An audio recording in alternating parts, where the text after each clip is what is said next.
प्यारे बच्चों, अपन ने पिछली क्लास में पढ़ा था law of conservation of mass. उसका एक अपन ने क्वेश्चन भी सॉल्व किया था। यानी इसमें बताया था law of conservation of mass में, यानी मास हमेशा कंजर्व रहना चाहिए।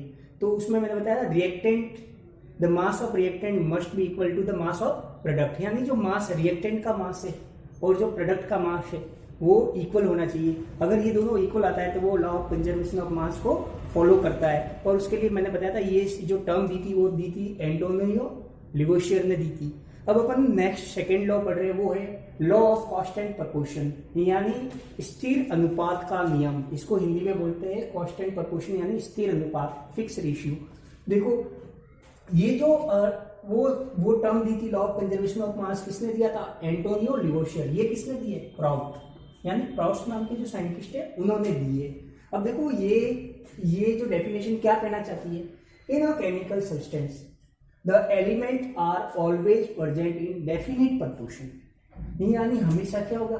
Definite proportion of mass. Mass का डेफिनेट प्रोपोर्शन ही मिलेगा। जैसे देखो, अगर आप वाटर मॉलिक्यूल है, जैसे पानी है, तो पानी का फॉर्मूला H2O है। और आपको पता है हाइड्रोजन का मास कितना होता है?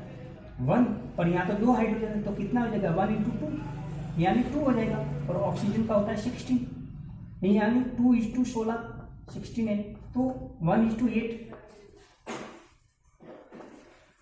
अब आप जो ये वाटर है, चाहे आप कहीं से भी लेके आ जाओ, चाहे आप नदी का पानी लो, हैंडपंप का पानी लो, नगर निगम में जो अपने घरों में सप्लाई होती है वो पानी लो, उसका जो मास हमेशा क्या हो जाएगा? 1:8 रेशियो में ही मिलेगा। यानी वो क्या है? Fix ratio, constant proportion. तो आपको ये समझ में आया? यानी जो in a chemical substance the element are always present in definite proportion. अब जैसे ये वाटर मॉलिक्यूल है, तो आप चाहे कहीं का भी वाटर मॉलिक्यूल लेके आ जाओ, तो उसका जो रेशियो है, मास का रेशियो, वो हमेशा 1:8 में ही रहेगा। और भी देख सकते हो, देखो अब जैसे ये तो क्या हो गया? मास के हिसाब से बताया मैंने, यानी मास। और अगर ऐसे पूछ ले कि ये जो है इसमें एलिमेंट, तो देखो 2 तो हाइड्रोजन है और कितना है? ऑक्सीजन। 2 हाइड्रोजन और 1 ऑक्सीजन है, यानी 2:1 रेशियो, यानी एलिमेंटल स्टेट में यही रहेगा। तो ये हो गया एलिमेंटल स्टेट, ये उसका मास के हिसाब से। तो ये प्रोपोर्शन में इन्होंने क्या बताया? मास के हिसाब से। तो ये बता सकते हो। अगर ऐसे पूछते तो ये क्या बताओगे? और हाइड्रोजन कितने हैं? 2 है, और ऑक्सीजन कितना है? 1, यानी 2:1।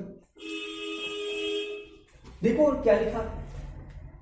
In any water molecule is always made up of 2 hydrogen atom and 1 oxygen.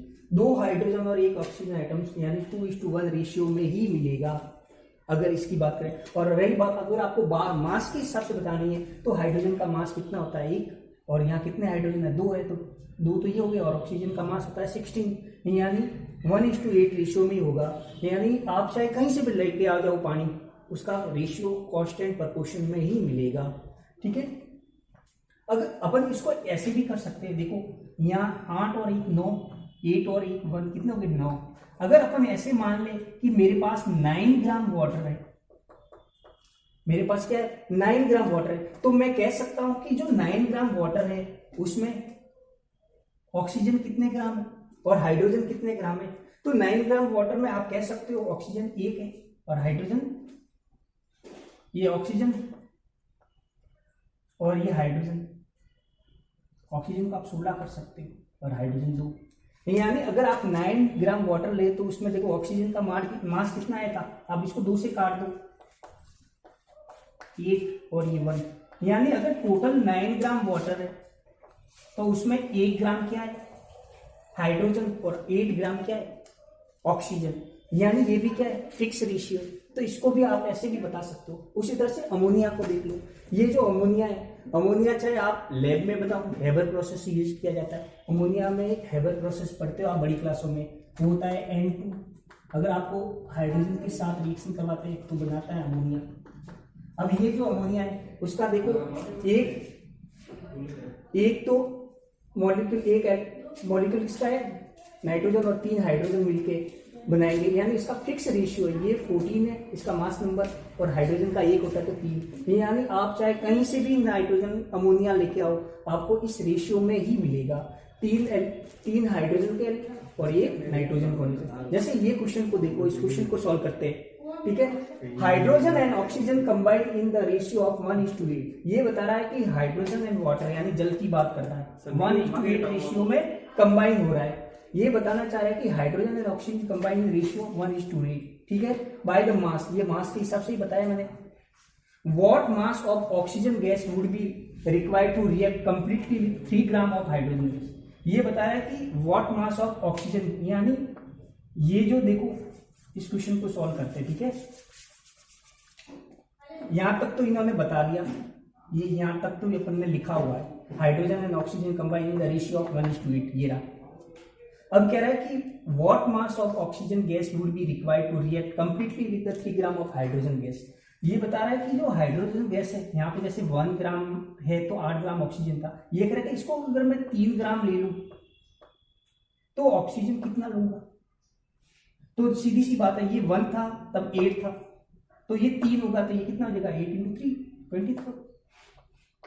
समझ में आ रहा है।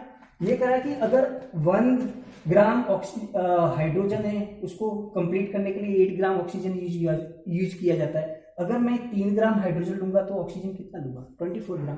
ठीक है बच्चों, इससे आगे अपन नेक्स्ट क्लास में पढ़ेंगे।